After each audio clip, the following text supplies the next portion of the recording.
શ્રી હરિ નારદજીને કહ્યું છે તમે મહાદેવની કથાનું શ્રવણ કરો. નારદજીએ પૂછ્યું કે ભગવાન આપ મને માર્ગદર્શન કરો, મને મહાદેવની કથા કોણ સંભળાવે?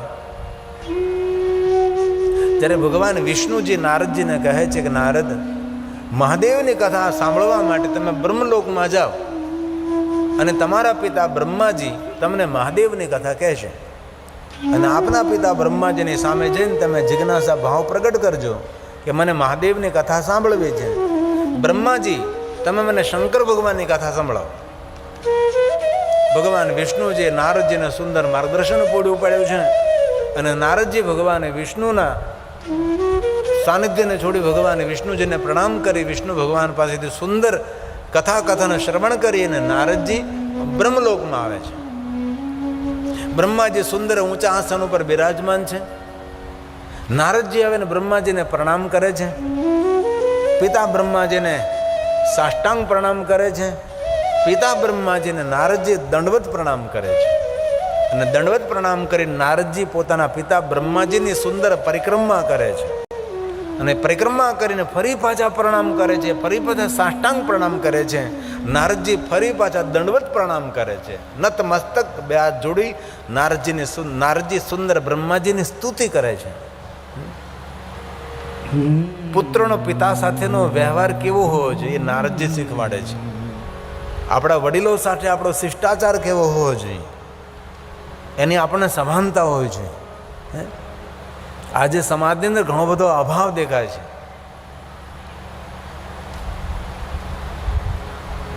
બ્રહ્મા કહે છે નારદ,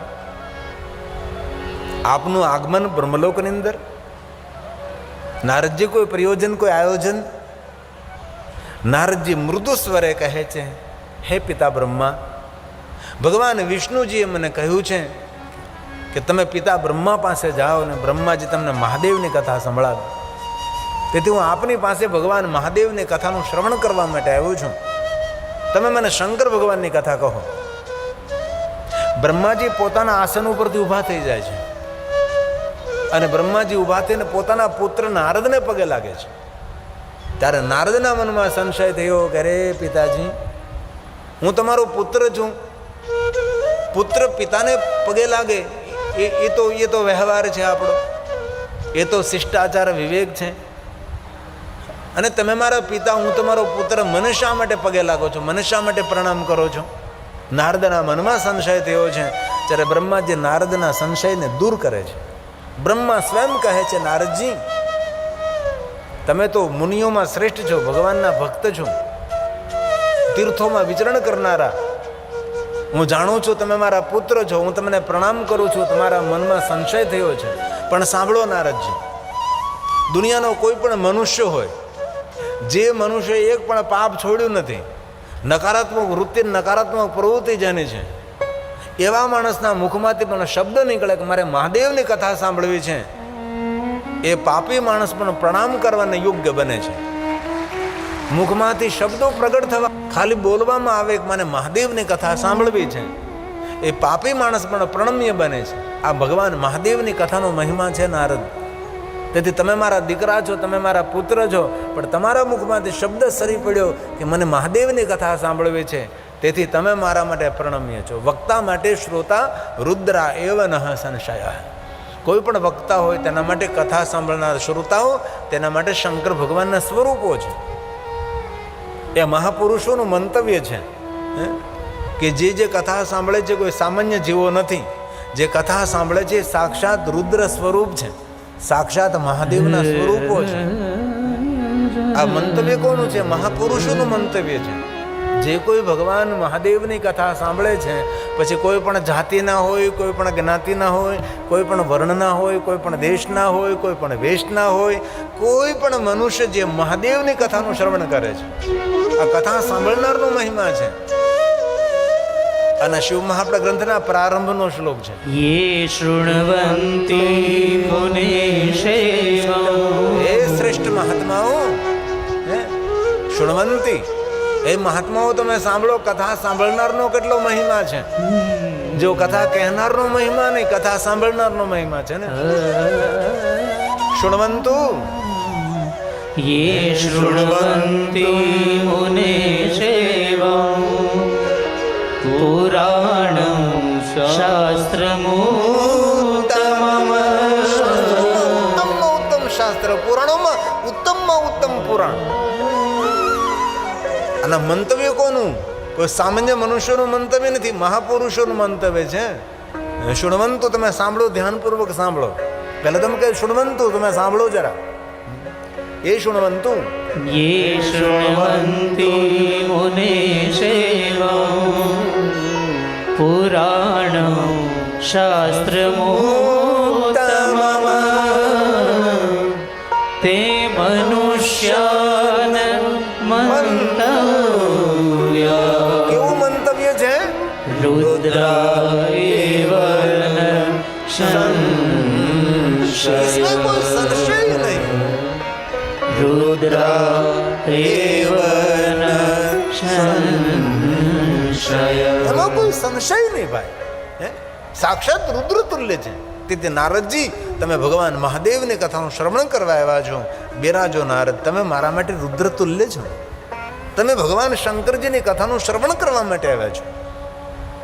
બ્રહ્મલોકમાં નારદજી બિરાજમાન થાય છે અને હવે બ્રહ્માજી મહાદેવની કથાનો પ્રારંભ કરે છે.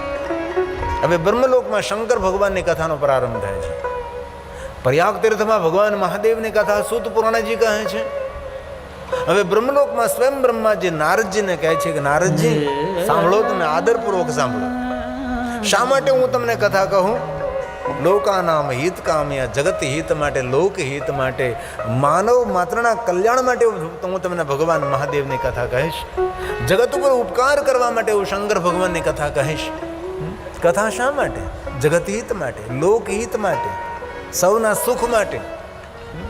એટલા માટે કથા જ.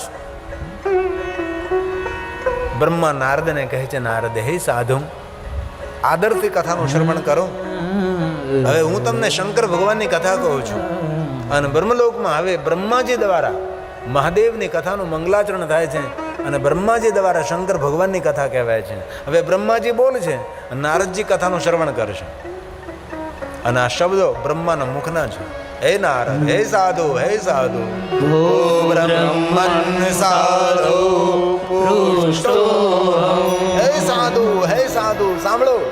त्वया विभुः સત હે નારદ, लोपकारिणां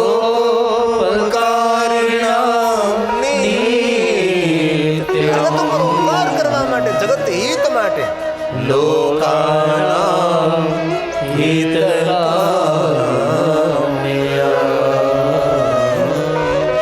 लोकानां हितकाम्या જગત હિત માટે, લોક હિત માટે હું તમને ભગવાન મહાદેવની કથા કહીશ. હવે બ્રહ્માજી બ્રહ્મલોકમાં ભગવાન મહાદેવની કથાનો પ્રારંભ કરે છે. નારદજી શ્રોતા છે, બ્રહ્માજી વક્તા છે. એક વક્તા છે, એક શ્રોતા છે. પ્રયાગ તીર્થમાં એક વક્તાશ્રી છે ને શ્રોતાઓની સંખ્યા અકલ્પનીય, અગણિત છે. અગણિત સંખ્યામાં, અકલ્પની સંખ્યામાં, સંખ્યાના વિદ્યતે ઇતની સંખ્યામાં ભગવાન મહાદેવની કથાનું શ્રવણ કરનારા શયનકાદિ મહાત્માઓ, જ્યાં ગંગા યમુના અને માતા સરસ્વતી બિરાજે છે. ધર્મક્ષેત્રે મહાક્ષેત્ર ગંગા કાલિંદી સંગમે પ્રયાગે પરમ પુણ્ય બ્રહ્મલોકસ્ય વર્તમને. પુણ્ય નહીં, પરમ પુણ્ય આપનારું પ્રયાગ તીર્થ છે. ત્યાં સૂત પુરાણજી ભગવાન મહાદેવની કથાનું ગાયન કરે છે. અને હવે બ્રહ્મલોકની અંદર સ્વયં બ્રહ્માજી ભગવાન મહાદેવની કથાનો પ્રારંભ કરે છે. નારદ, આપને હું ભગવાન મહાદેવની કથા કહું એ પહેલા ભગવાન શંકરની સ્તુતિ કરું, ભગવાન મહાદેવની સ્તુતિ કરું. ભગવાન શંકરજીની સ્તુતિનું ગાયન થયું છે. શિવ મહાપડ અંતર્ગત અનેક દેવી દેવતાઓના મુખથી પ્રગટ થયેલી સ્તુતિઓ છે. બહુ સુંદર કથા છે. બ્રહ્માની દ્રષ્ટિ શંકરજી મહાદેવજી કેટલા શ્રેષ્ઠ છે, કેટલી મહાન છે. આ શ્લોક સ્વયં બ્રહ્માજી બોલે છે અને પ્રણામ કરે છે મહાદેવજીને. એ નારદ, સાંભળો, હું તમારી સામે શંકર ભગવાનની કથા કહું એ પહેલા ભગવાન શિવની સ્તુતિ કરો. મહાદેવની સ્તુતિ કરી છે. નમો સવનંતરૂપાય. બ્રહ્માના મનમાં અસમંજસ. ક્યાં રૂપની વંદના કરું, ક્યાં રૂપને પ્રણામ કરું, ક્યાં રૂપને નમસ્કાર કરું, ક્યાં રૂપને હું નમન કરું. મહાદેવ આપના તો અગણિત અકલ્પનીય રૂપ છે. ક્યાં રૂપની સ્તુતિ, ક્યાં રૂપને પ્રણામ કરું. બહુ સુંદર બ્રહ્માજીએ ભગવાન શંકર ઉપર સ્તુતિનું ગાયન કર્યું છે. એમાંનો પહેલો શ્લોક છે. પૂરી કથા થઈ શકે બ્રહ્માની દ્રષ્ટિએ શંકરજી કેટલા મહાન છે. અને જે માણસની દ્રષ્ટિમાં શિવ મહાન નથી ને એ માણસ કોઈ દી મહાન બની જ ન શકે. આપણો આધાર શિવ છે અને જેની પાસે શિવ નથી એ મોટો નિરાધાર છે. આપણા જીવનનો આધાર, જગતનો આધાર, નિરાધારનો આધાર તો ભગવાન શંકર છે, ભગવાન મહાદેવ છે. બ્રહ્મા સ્વયં નમસ્કાર કરે છે.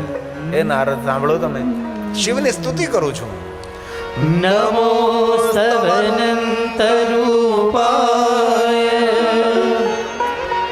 નીલકંઠ નમોસ્તુતે અવિજ્ઞાત સ્વરૂપાય કેવલ્યાય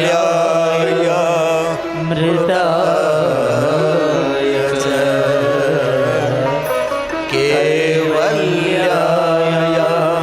મૃતાય ચ. ભગવાન મહાદેવ તમે કાળકૂટ નામનું વિષપાન કર્યું. વિષ કોણ પી શકે? જે અમૃતથી ભરેલો હોય છે.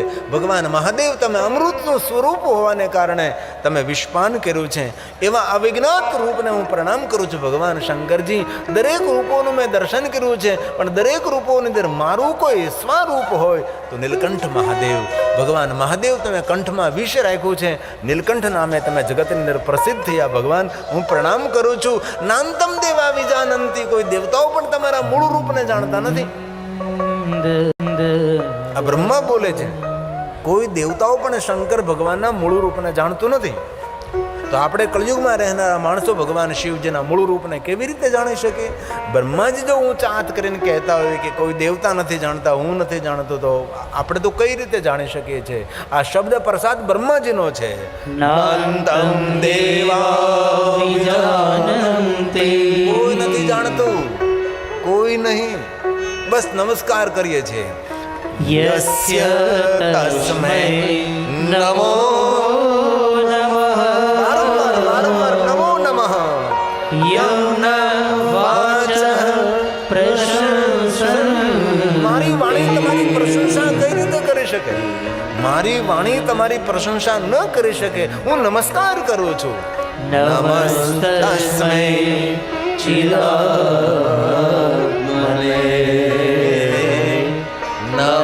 નમસ્તસ્મૈ ચિદાત્મને. દરેક ચિત્તની અંદર રહેલા પરમાત્મા ભગવાન શિવ હું પ્રણામ કરું છું. બ્રહ્માજીએ ભગવાન શિવજીની સુંદર સુંદર દિવ્ય સ્તુતિનું ગાયન કર્યું છે. બહુ મોટી સ્તુતિ છે, બહુ લાંબી સ્તુતિ છે. હવે બ્રહ્મા કહે છે, નારદ સાંભળો. હવે શિવ મહાપણ કથાનો પ્રારંભ કરું છું. શિવ તત્મ નામયમ. આપણે બંને જણા ભગવાન શિવનું નામ લઈએ અને શિવને યાદ કરીને શિવની કથાનો પ્રારંભ કરીએ છીએ. અને હે નારદ, જ્યારે મહાદેવની કથાનો પ્રારંભ થાય, સર્વ પાપ ક્ષયો ભવે. દરેક પાપોમાંથી મનુષ્ય મુક્ત બની જાય છે. જ્યારે શંકર ભગવાનની કથાનો પ્રારંભ થાય છે, મહાદેવની કથા જ્યારે ગવાય છે, તદહમ તે પ્રવક્ષ્યામિ સર્વ પાપ ક્ષયો ભવે એ છૂટવા સર્વ લોકાના. જગત હિત માટે, લોક હિત માટે હે નારદજી, હું તમારી સમક્ષ ભગવાન મહાદેવની કથા કહીશ. હવે બ્રહ્માજી ભગવાન શિવની કથાનો પ્રારંભ કરે છે. કથા કેવી? તો કે જીવનના દરેક પાપોમાંથી મુક્ત કરનારી ભગવાન મહાદેવની કથા છે. અને આ બધા શ્લોકો બ્રહ્માજી બોલ્યા છે, સ્વયં બ્રહ્મા બોલે છે. હે નારદ, યશુત્વા સર્વલોકાનાં. જગત હિત માટે, લોક હિત માટે હે નારદ, માનવ માત્રના મંગલ અને કલ્યાણ માટે અને મનુષ્યને પાપમાંથી મુક્ત કરવા માટે સર્વ પાપ ક્ષયો ભવે. તેથી કથા સાંભળનારો માણસ પાપમાંથી મુક્ત બને છે, તેથી તેને જીવનમાં હળવાશની અનુભૂતિ થાય છે. કથા સાંભળવાથી માણસ હળવો ફૂલ બને છે. કથા સાંભળવાથી હલકો ન બને, હળવો બને છે, કારણ કે પાપનો ભાર ઉતરે છે. સાંભળો નારદજી, ભગવાન મહાદેવની કથા બ્રહ્માજી કહે છે, તદહમ તે પ્રવક્ષ્યામિ હે નારદ, શિવ તત્વં નામયં શિવ તત્વં નામયં. હું ને તમે બંને ભેગા મળી ભગવાન શિવનું નામ લઈ. હવે તમારી આગળ હું ભગવાન શિવની કથાનો પ્રારંભ કરું છું. પણ નારદજી કથા કહેતા પહેલા ઊંચા હાથ કરીને તમારી સામે હું સ્વીકારું છું, શિવ તત્વ મયા ને, હું શિવ તત્વને જાણતો નથી. કોણ કહે છે? બ્રહ્માજી બોલે છે. કેટલો સુંદર સ્વીકાર છે. શ્રેષ્ઠ માણસો હોય ને એ વસ્તુનો સ્વીકાર બહુ કરે કે મને ખબર નથી ભાઈ. એટલે જે વસ્તુની આપણને ખબર ન હોય તેના પર વિવરણ ન કરું, વ્યાકરણ ન કરું, વિસ્તાર ન કરું અને તેના પર વ્યાખ્યાન ન આપું. જે વસ્તુને આપણને ખબર હોય તેના માટે આપણે કહીએ ભાઈ આ વસ્તુનો જાણકાર છું, મને એટલી ખબર છે, આનાથી વધારે ખબર નથી. આ બ્રહ્માજીનો મોટો સ્વીકાર છે કે નારદ, હું શિવ તત્વ નથી જાણતો. બ્રહ્મા કોઈ સામાન્ય દેવતા તો નથી. સુંદર સૃષ્ટિનું સર્જન કરનારા, સુંદર સૃષ્ટિનું નિર્માણ કરનારા બ્રહ્મા છે. તો પણ ઊંચા હાથ કરીને કહે છે, નારદજી મને ખબર નથી. કેટલો સુંદર સહજતાપૂર્વક સ્વીકાર કર્યો છે. બ્રહ્મા બોલે છે, શિવ તત્વં મયાનેવ. બ્રહ્મા બોલે છે, શિવ તત્વ મયા ને, હું નથી જાણતો. અરે હું તો નથી જાણતો નારદ, વિષ્ણુને ખબર નથી. વિષ્ણુ નાપી યથા વિષ્ણુ થોડું ઘણું જાણે છે, સંપૂર્ણ તો વિષ્ણુ ભગવાનને પણ ખબર નથી. કોણ છે, ક્યાં છે, કેવો છે, ખબર નહીં. હે નારદ, કોઈ દેવતાઓ પણ જે તત્વને જાણતા નથી, જે તત્વને હું જાણતો નથી, જે તત્વને શ્રી હરિ પણ જાણતા નથી, જે તત્વને વેદ પુરાણ નિરંતર નીતિ નીતિ શબ્દોથી પુકારતા રહે છે, બસ કોઈ છે અબધતે તે ચકિતમ, વેદ પણ ચકિત બની જાય છે. કોણ છે, ક્યાં છે, ખબર નહીં. કોણ જગતનો રચયિતા છે? બ્રહ્માજી પાસે કોઈ શબ્દો નથી. કઈ રીતે સમજાવું નારદ? જેનું રૂપ હોય, જેનો રંગ હોય, જેનો આકાર હોય તેને સમજાવી શકાય. રૂપ નહીં, રંગ નહીં, આકાર નહીં, અહમ નિર્વિકલ્પો નિરાકાર રૂપો કેવી રીતે સમજાવી શકું નારદ? નિરાકાર મોકાર મુલ્લમ તુર્યમ ગિરા જ્ઞાન ગોતિતમેશમ ગિરીશમ કરાલમ મહાકાલ કાલમ કૃપાલમ ગુણાગાર સંસાર પારમ. કઈ રીતે સમજાવું નારદ? તેથી બ્રહ્મા બોલે છે, અવિદ્યતે, ખબર નથી. ચકિતમ, વેદ પણ ચકિત બની જાય. મહાપુરુષો ચકિત, ખબર નહીં કોણ છે, કઈ રીતે જગત ઉત્પન્ન થયું, કઈ રીતે જગતનું સંચાલન, અસમંજસ. સ્વયં બ્રહ્મ બોલે, નારદ અવિદ્યતે સચકિતં યદસ્તિ શ્રુતિ પુનઃ. શ્રુતિ પુનઃ વારંવાર વારંવાર કહે. શું કહે છે? સત્યમ જ્ઞાન મનંતમ ચ.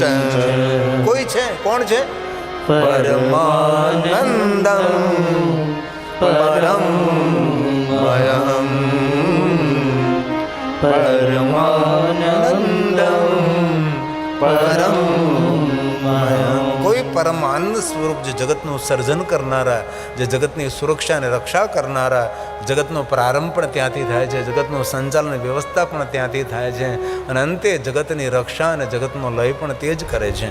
આવા ભગવાન છે. ઈશ્વર શ્રેષ્ઠ કવિ છે. પોતાની લખાયેલી કવિતાનો ખુદ પોતે અભિનય કરે છે.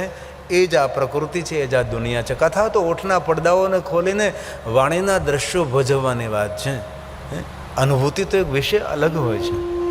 જો સમજે વહી પહેચાને બાત કહી નહીં જાતી, ગુંગા ગુડકા સ્વાદ કહે ક્યાં સમજ સમજ મુસ્કુરાए.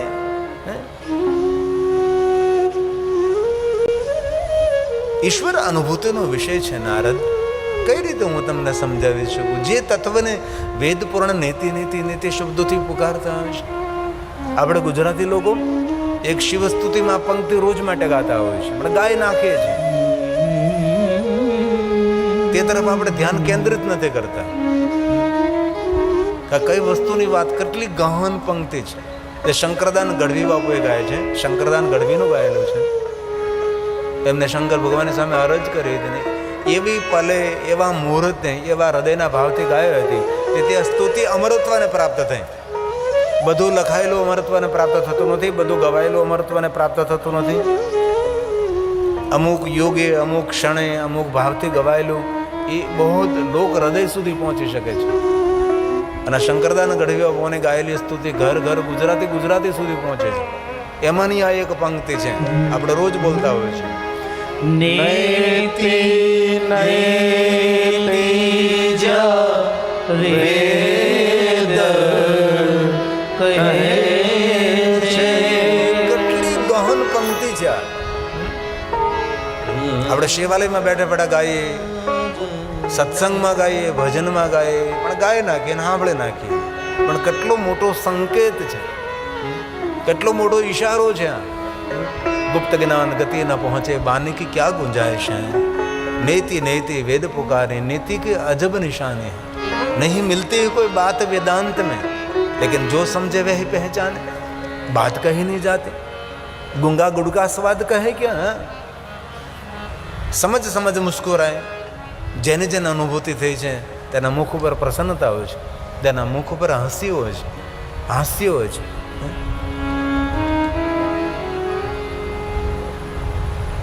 મને એક વસ્તુ બહુ ગમે કે જેને ભગવાનની ઝાંખી થઈ હોય ને તેના મુખ ઉપર મુસ્કુરાટ હોય, તેના મુખ ઉપર હાસ્ય હોય છે. જેવી રીતે જગા બાપાના મુખ ઉપર હાસ્ય રહેલું છે. એની છબી જોઈ તો આપણને તરત ખબર પડી જાય કે એના ચહેરા પર નિર્દોષતા હોય છે, જેમના મુખ ઉપર કરુણાનો ભાવ હોય છે, એ ભગવાનને પામેલા હોય છે. જો સમજે વહી પહેચાને, બાત કહી ન જાતી. એ કહેવાનો વિષય નથી, જે સમજે એ સમજી શકે છે. કથા તો ઓઠના પડદાઓને ખોલીને વાણીના દ્રશ્યો ભજવવાની વાત છે. એ તો જેને અનુભૂતિ થઈ હોય તે જ આ સમજી શકે છે. એક નકશામાં આપણે જોઈએ હિમાલય પહાડ, એમાં હિમાલય પહાડની અનુભૂતિ ન થાય. હિમાલય પહાડની અનુભૂતિ તો ત્યારે થાય જ્યારે હિમાલય પહાડમાં તમે જાઓ છો, હિમાલય પહાડની છટ્ટાનો તમે ચડો છો, હિમાલય પહાડના જંગલોને તમે જોવો છો, હિમાલય પહાડના ઝરણાનો તમે જોવો છો, હિમાલય પહાડની નદીઓને તમે નિરખો છો, ત્યારે હિમાલય પહાડની અનુભૂતિ થાય કે ઓહો હિમાલય પહાડ. કથા તો એક નેપ, કથા તો એક નકશો છે. કથા વાર્તા સાંભળીને ઈશ્વરના દર્શન કરવાનો પ્રયાસ કરો, એ તો નકશામાં જોવા જેવી વાત છે. એ તો જો સમજે વહી પહેચાને, બાત કહી નહીં જાતી. તેથી શંકરદાન બાપુએ કહ્યું નેતિ નેતિ નેતિ નેતિ જા વેદ કહે છે. મારું ચિતડું ત્યાં જાવત છે. શિવ મહાપુરાણ અંતર્ગત શિવ તત્વનું ગહન રીતે વર્ણન કર્યું છે. એટલું વિસ્તૃત વર્ણન છે. શિવ તત્વ એટલે શું? જ્યાં વાણીનો વિલાસ નહીં, જ્યાં વાણીનો વિરામ છે, જ્યાં વિચારોનો વિરામ છે, ત્યાંથી શિવ તત્વનો પ્રારંભ થાય છે. આપણે તો વાણીને પણ વરેલા છીએ, આપણે તો વિચારોને પણ વરેલા છીએ. જ્યાં વાણીનો વિરામ થઈ જાય, જ્યાં વિચારોનો વિરામ થઈ જાય, આપણી બુદ્ધિનો વિશ્રામ થઈ જાય, જે સમાધિ સ્થિતિ, અને ત્યાર પછી શિવ દુનિયાનો પ્રારંભ થાય છે. શિવ તત્વ મયા ને હું કઈ રીતે જાણી શકું, કઈ રીતે સમજાવી શકું? શિવ મહાપુરાણ ગ્રંથમાં શિવ તત્વના ઘણા બધા શ્લોકો મેં શોધી રહ્યા કે શિવ તત્વ કોને કહેવાય છે. जिधर देखो इधर तो ही तो है.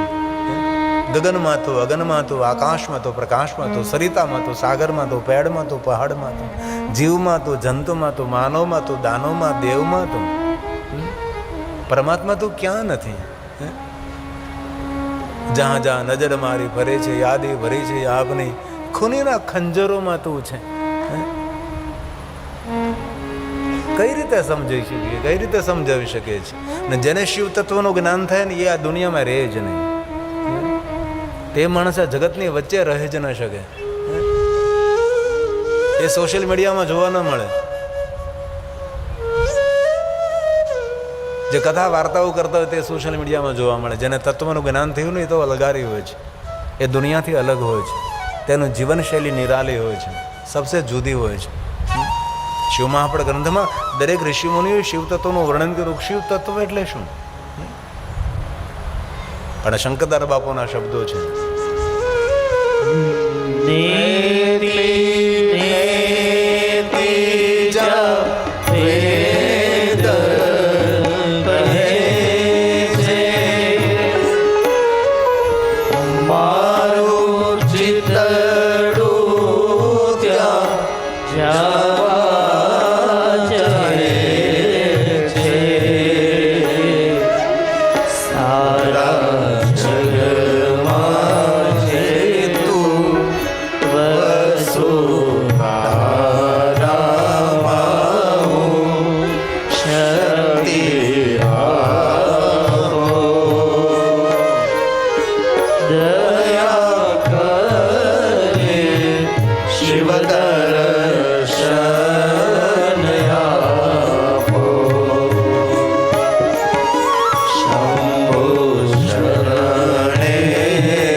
આજના દિવસો શિવાલયમાં જઈને સ્તુતિનું ગાયન કરવું જોઈએ.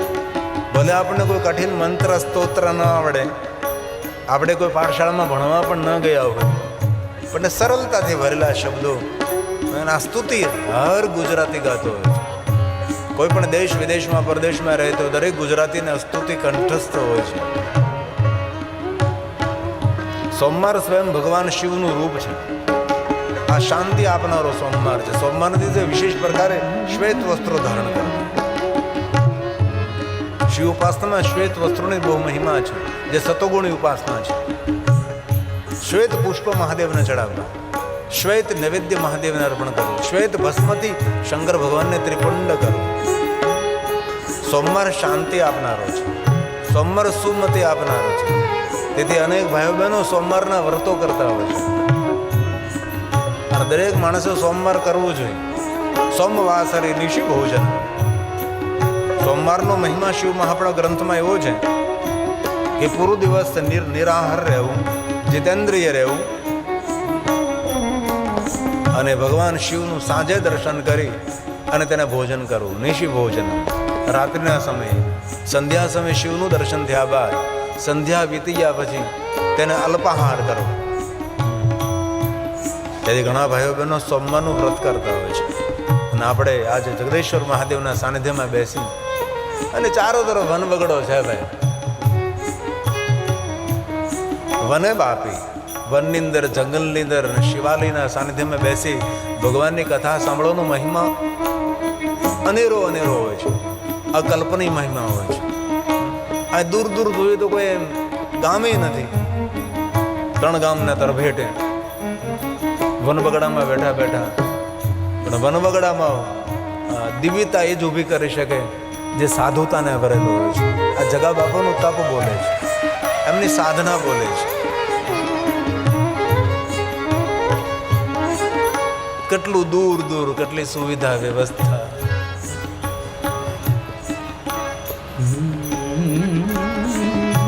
કોઈનું નામ નહીં, કોણ કરે છે? હરિ કરે બધું, હરિ સંભાળે છે. અને સમાધિમાં બેઠો બેઠો જગો બાપુ બધા નિહાળે છે, સૌને જોવે છે. આ જગા બાપુનું તપ છે, એમની સાધના છે, એમની ઉપાસના છે. કેટલી સુંદર તેમની તપસ્થલી છે. વીરભદ્ર, કાલભૈરવજી, હનુમાનજી, ઉદાસગીરીજી, જગદેશ્વર મહાદેવ, ઉદાસીની પરંપરા હનુમાનજી મહારાજ, અઘોરાય નમઃ, ઘોર ઘોરાય નમઃ, ઘોર ઘોરતરાય નમઃ, રુદ્રરૂપાય નમઃ. આ સ્તુતિ રોજ ગાવી જોઈએ. તો આ સોમવાર છે, દિવ્ય સ્થાન છે. હૃદયથી ભાવથી અને આશા રાખું છું કે આપ સૌને કંઠસ્થ, આપ સૌને મુખપાઠ છે.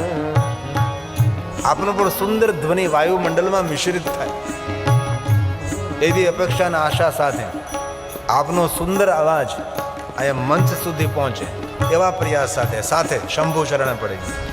શંભો શરણે પડી શાબાશ. માગો ઘડી રે ઘડી કષ્ટ આપો.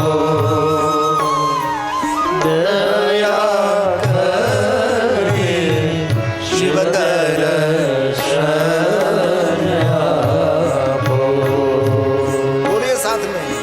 શંભો શરણે માગો ઘડી રે ઘડી કષ્ટ આપો. દયા કરી શિવ દર્શન આપો.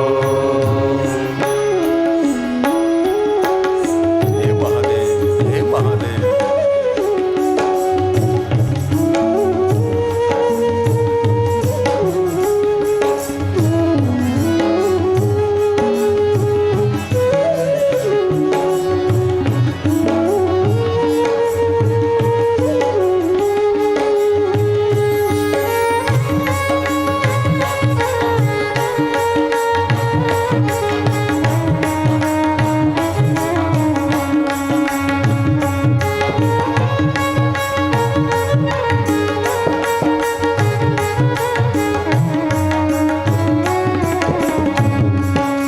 તમે ભક્તોના દુઃખ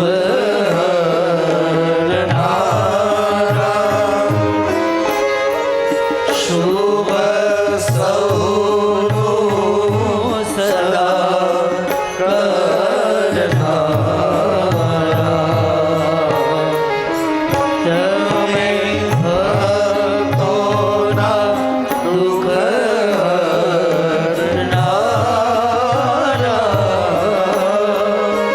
શુભ સૌનું સદા કરનારા. હે મહાદેવ.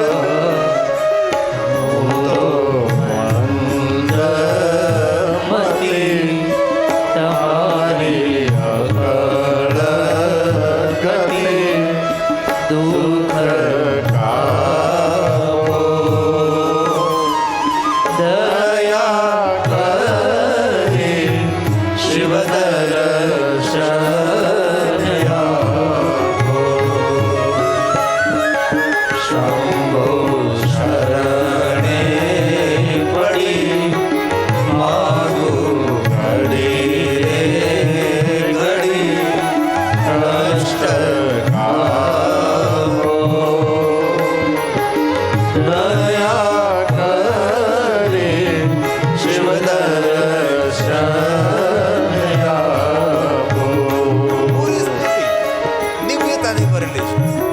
પણ એમાં એક જે પંક્તિ છે માનવને સાવધાન કરનારી, અને એ પંક્તિમાં પ્રાણ છે. આટલું સમજાય જાય તો કોઈ પણ માણસનો બેડો પાર થઈ જાય છે.